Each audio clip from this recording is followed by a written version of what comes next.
Sojourn with the Lord.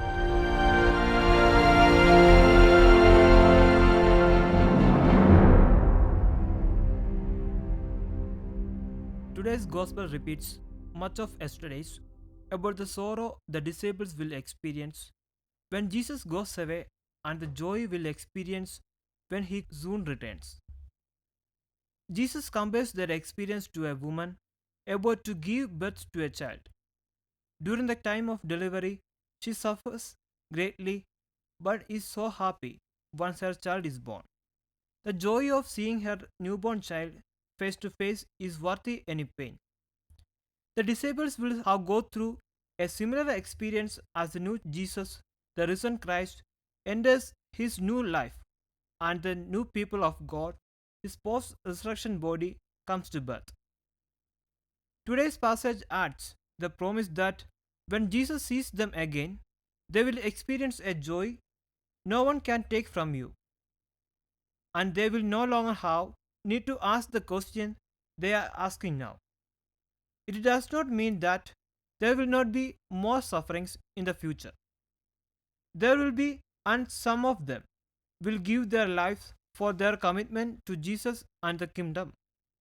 But for those who are close to Jesus, pain and joy are not incompatible. The joy that Jesus promises is not the joy that can be given by this world.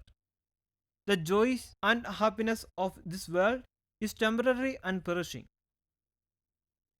Jesus reminds us all today through this passage to please our affection ultimately anywhere else is to always come up short. So, the eternal joy can be only found when our hearts are fixed on God and we follow Christ with all our hearts. The Eucharistic Lord brings His joy every day into our lives.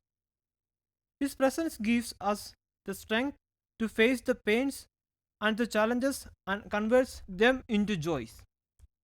Today's world is so challenging for the cold ones.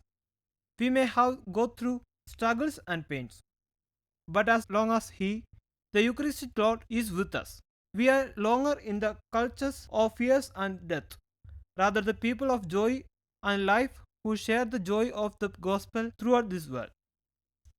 Let us pray that we too, who have the enduring presence of the risen Jesus with us at all the times, wherever they happen to be, experience in spite of inevitable trials and disappointments the same kind of joy.